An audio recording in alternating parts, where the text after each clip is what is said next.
This is Susan Wilbanks with blendedinsight.com. I am a holistic and integrative healing arts practitioner, an intuitive, and an energy healer. In this podcast, I share tips, tools, and suggestions that have helped me along my path in hopes of inspiring and helping you along yours. Let's get started with today's podcast topic. Hey, it is a beautiful spring day here in Colorado. The trees are starting to bloom, and I'm so grateful you're here with me today. And before we get right into the topic for today, I'm going to tell you, I just got back from Chili's. And I know some people think Chili's is like the fast food of places to eat, but I tell you, I personally love Chili's. I love going. There's one very close to my house.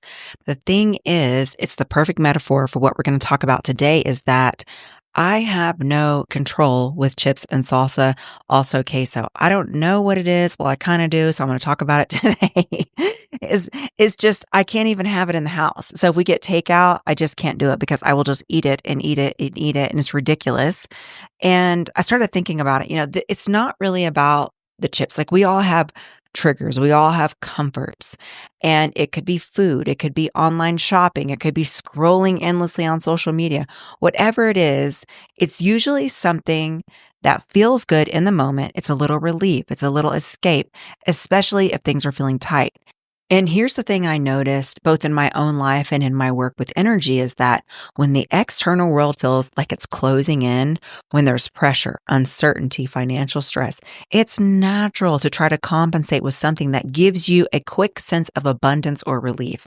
And so for today, I think it was the chips and salsa. And what we're really craving isn't just comfort food, it's comfort, period. And this could be anything, insert whatever that is. It's security, it's expansion, it's permission to feel abundance when the world feels restricted. And that's exactly what we're going to talk about today. And I know that there's pressures right now. I know that. But you and I were not powerless in the face of them. So with the real life example that just occurred an hour ago that was able to be weaved in today's show, I love how everything aligns. Everything is so perfect. And this is what I want to talk about today is the squeeze of these times. And it doesn't always have to be financially. It can be energetically. I know we're in the time now where we had a full moon in April 12th, and we've got now we're going into the Westlock full moon. That's what we call it in pranic healing. So it is the 3 biggest full moons of the year. So we just had the first one in April. We've got one in May and so on. And so in pranic healing, we are prepping ourselves for that. And when we have these massive full moons, it happens when the full moon occurs, what we have like 12 or 13 a year. Every time the full moon occurs, it pours fertilizer on the earth. And so whatever is in the person is going to be watered. Weeds, seeds, everything is watered. So people who don't have a regular practice where they're actively tending to their weeds tend to get overgrown. And when this happens, people start to act really nutty. It starts, for us in the healing profession, people start grabbing on and trying to squeeze us. And so it's even more important that we keep ourselves clean and clear and expanded and do our meditation practice to bless people and help them along this path. And so I wanted to talk about what's happening energetically in the world, why this tightening is a natural part of transformation, what history and spiritual teachings have told us about these moments. And then, of course, I want to do some practical and spiritual tools to help you stay grounded. And I want to talk about how you can build your inner wealth so that you rise no matter what's happened externally, because we cannot control what is happening externally. So first, I want to say it's not just what's in the air. The prices are rising.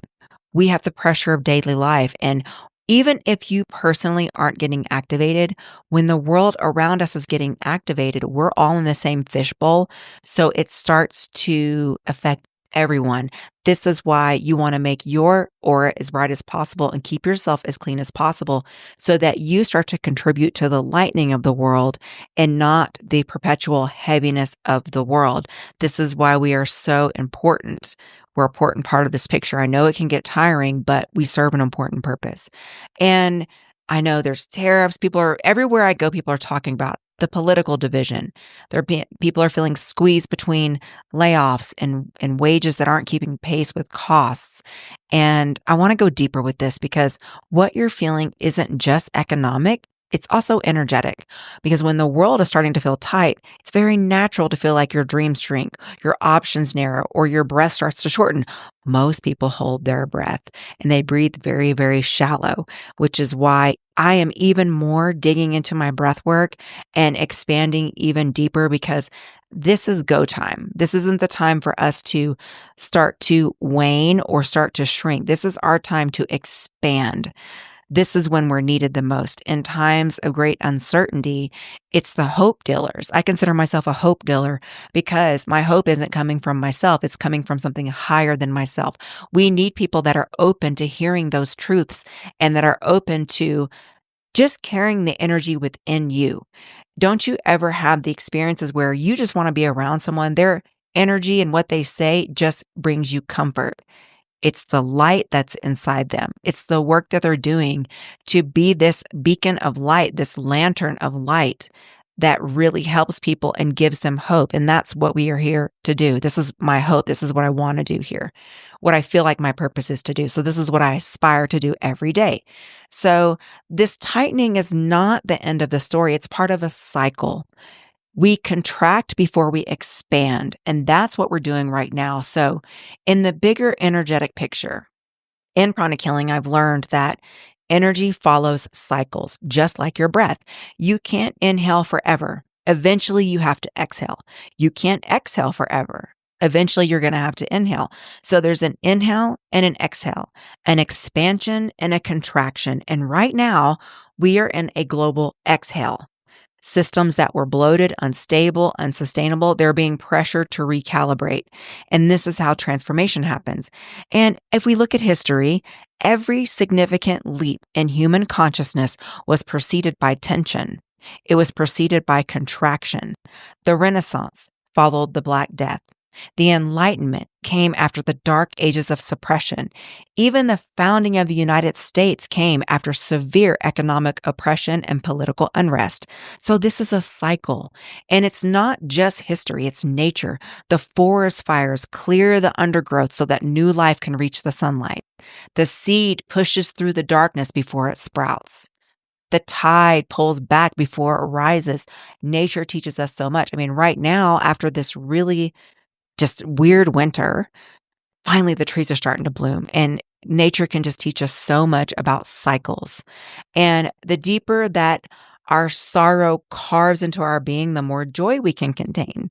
And that's from a poet. I don't remember the name of the poet, but I read it and I thought that's so true because we can't really experience joy to the fullest until we've experienced sorrow. It's the polarity. You appreciate it more. If you've never had to work for anything in your life, then and you've seen people like that, the silver spoon fed people who don't seem to have an appreciation for things because they feel like they have unlimited things. But when you've had to work for it and when you've experienced lack in that area, when the abundance comes in, you appreciate it so much more. And all spiritual masters have spoken of these times. You know, in my work in pranic healing, what I've learned is this is about spiritual tests. It's not punishments, but it's initiations. We get initiated because we grow through contrast. That's how we grow. We grow in discomfort. I mean, if you've ever watched a seed that it has to pierce through the soil, there's a lot of work that goes, even if you look at a butterfly, when it's when it's a caterpillar becoming a butterfly, there's a lot of efforting that goes through that transformation. And we have to stand unshaken amidst the crash of these breaking worlds right now. And I had also read something from Alice Bailey, and I didn't go really deep into it, but I thought it was really, really interesting because she was talking about the turbulent shift from the Piscean age to the Aquarian age, which we're kind of in right now, where we're going from a hierarchy and fear to community and spiritual sovereignty. So these shakeups are necessary for the transformation.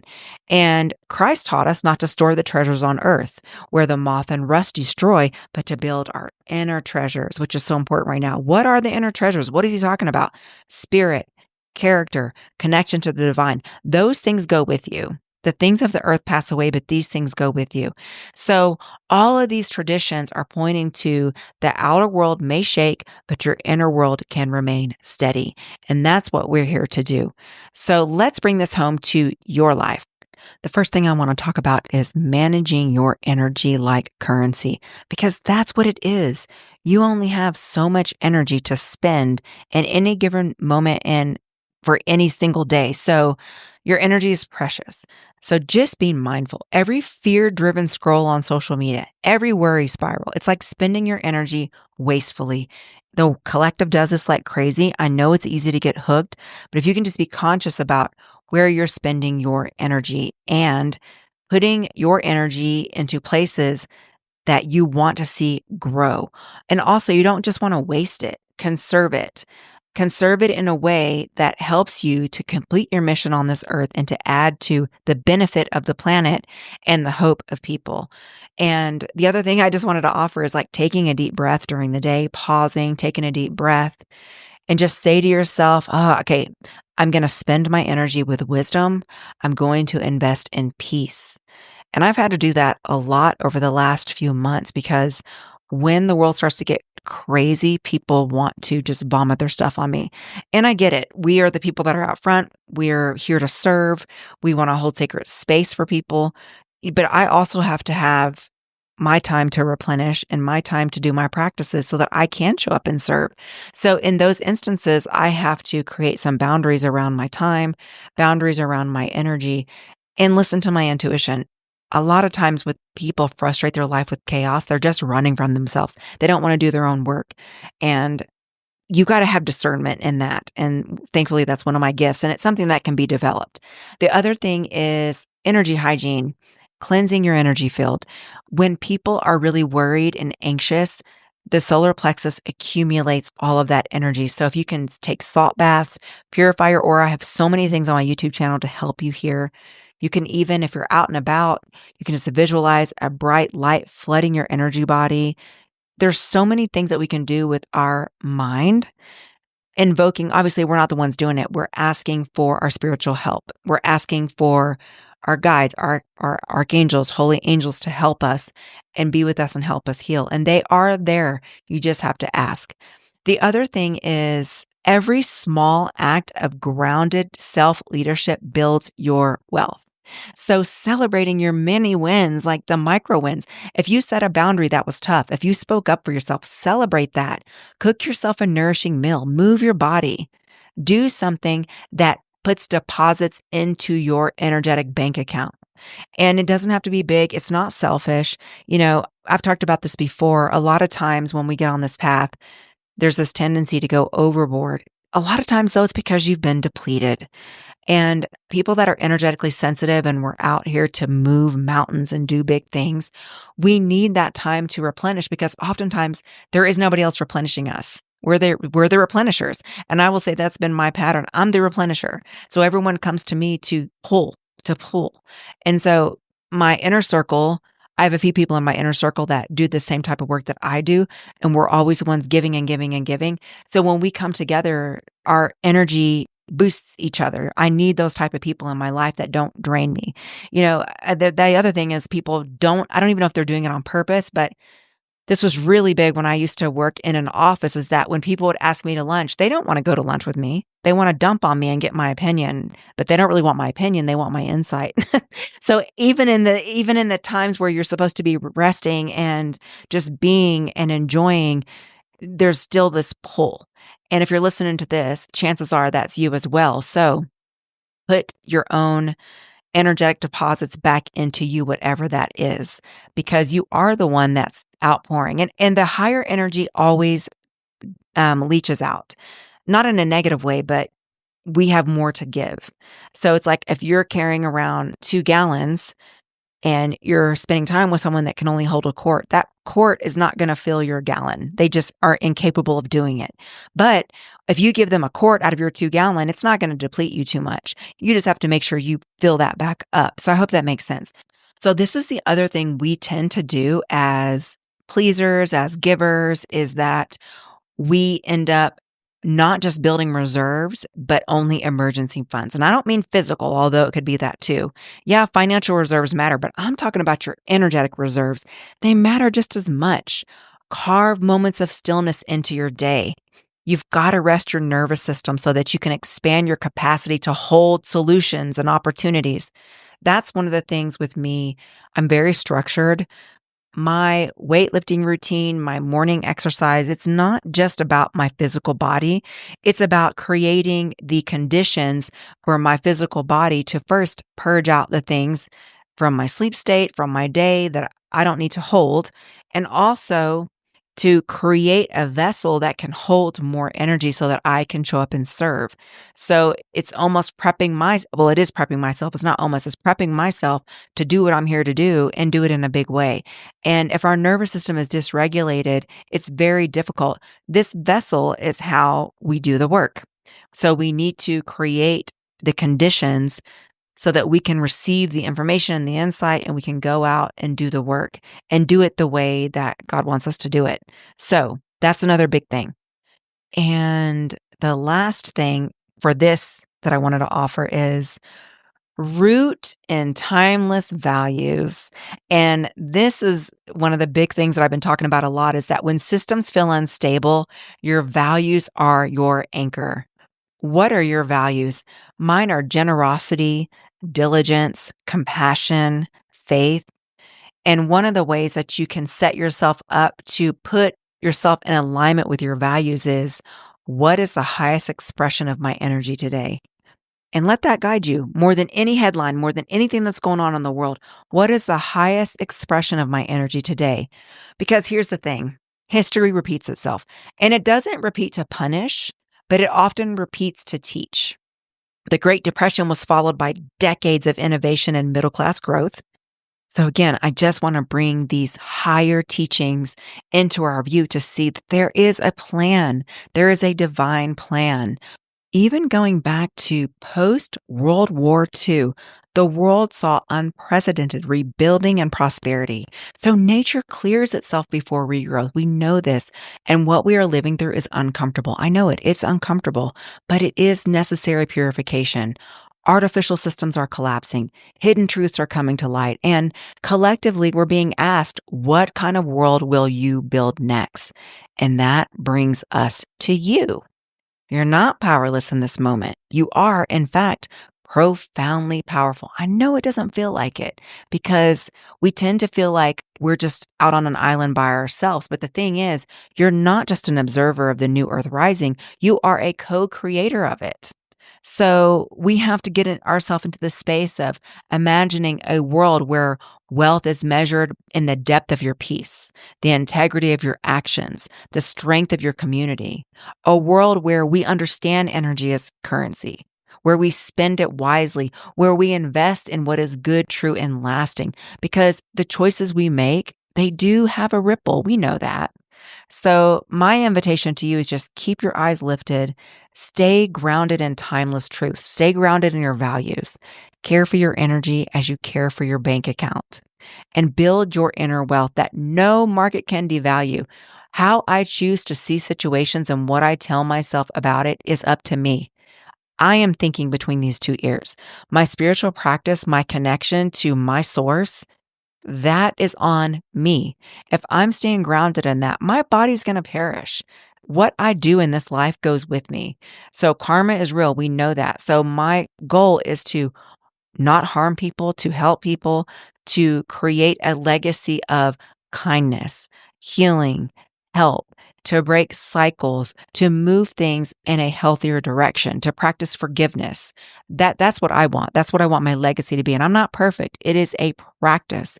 It is a journey, but it's one I'm committed to, and I'm deeply committed to it because I know this storm's going to pass. So the strength that we are building now is going to stay with us forever. So let's go into a healing. You can uncross your arms and legs, and I will turn the healing on.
And oddly enough, as we were closing that healing, Spirit brought to my awareness this little flower in my home. So someone gifted me a bouquet, and every flower wilted except for this one. And it struck me as the perfect image for the season we're in, because things may fall away, old chapters may close, but what is meant to last will endure. And sometimes it's that one resilient thing. For me, it's my faith. It could be your creativity, your inner strength. It's that one thing that carries you through until new blooms arrive. And it just felt so natural and so powerful. I wanted to share that with you because it just stood out at the end of the healing. And also, I just wanted to offer you some affirmations that you can breathe into your being to take with you as we close today. And that is, I am expanding even in restrictive times. I am rooted in eternal principles. I am a co-creator of a new earth. I build my wealth in energy, my actions, and my values. And I rise with grace in times of change. So take a deep breath in and out. And I want to leave that with you. We're going to make it, y'all. We're going to make it. Hang in there. Stay in alignment. Do your practices. All the things we've been learning are building us up to this time. This is go time for us. This is the time to anchor in. Get your resilience together. How do you get your resilience together? By building your reserves. Build your reserves. Do your work, do your practices, stay in the light. Do not allow people that are off of their path to take you off of yours. And as always, I wish you a beautiful week. Take care. Bye-bye.